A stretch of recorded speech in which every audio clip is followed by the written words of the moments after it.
Hi, I'm Tim. Welcome to our channel and thanks for logging on. If you enjoy these videos, do me a favor and subscribe to our YouTube channel right here at Watchbox Reviews. I would really appreciate it, and I promise to update daily. If you like this watch, you can purchase it on our website, thewatchbox.com.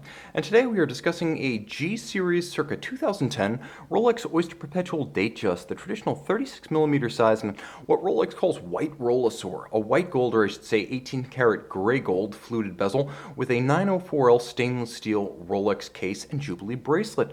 The watch is a 116334 by reference, and the timepiece is wonderfully wearable on my 16cm circumference wrist. Now you can see the timepiece is 36mm across the round of the case, not including the crown. In terms of thickness, it's 11.6 but generously sloped on its case flank, so it will slip underneath any dress cuff. You'll also note lug-to-lug, it's nicely constrained across the wrist, ideal for wrists as small as 13cm circumference, thanks to a lug-to-lug dimension of 44mm, and even if you include the solid outcropping of the Jubilee bracelet end links, it's still only 45.3 millimeters extremity to extremity. Now the spacing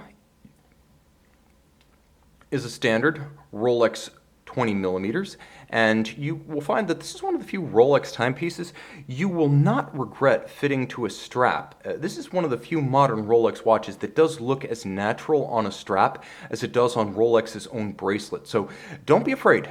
Explore your options. There are going to be ways to coordinate the color of a leather strap with that dial that I would love for you to send me as a screenshot. You'll also note that the bracelet itself is the traditional Jubilee, and the Jubilee was born in 1945 with the original Datejust. It was the Jubilee bracelet because 1945 was 40 years of Rolex since it was founded. You will note that the Jubilee is more stable. It doesn't move around, it doesn't have the flex that it used to, it doesn't wear the same way and develop the rattle that the older ones would have. Since 2005, the Jubilee has really been rock solid in all of its next-gen iterations, and this one's no exception. Polished on its outer flanks, satin shoulders, small polished center links, the souplesse of the Jubilee is matchless among Rolex bracelets. The small individual links make this feel almost as though it were silk woven from metal. On the underside, big enough gaps to vent the wrist on a hot day and avoid pinching skin or pulling hair. You can see it has a beautifully finished single fold clasp, and it actually has a vertical trigger release system. I don't like friction fit clasps. This is not friction fit. You can see that there's a small beak internally, and then there is a mechanical hook inside the pivoted crown clasp top that actually acts as a switch to open or close the lock. So this is a very secure system when closed. You will note the crown clasp, as it does on the President bracelet, acting as the only obvious point of partition between the two sides of the bracelet. The end links conforming to the flank of the case, nicely tracing its arc, creating a highly integrated look. The Datejust, Day-Date, and Daytona cases remain elegant. They remain an article of past practice and heritage within Rolex. They haven't been corrupted by the super case profile, not yet. These are still wonderfully fluid, and they have a gorgeous flame surfacing effect. The way light dances across their compound curvatures, gorgeous. Little giants, all of high polish. You'll note that the faceting of the white gold, or I should say gray gold bezel, is almost like a gem.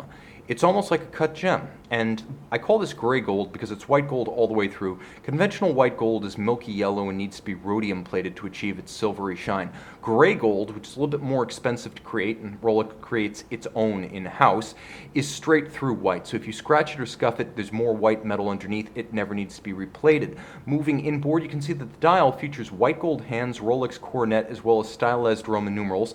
All of those are tarnish and oxidation resistant because of their gold composition. And the dial base itself is a gorgeous blue sunburst metallic with a traditional railroad seconds and minutes track outboard.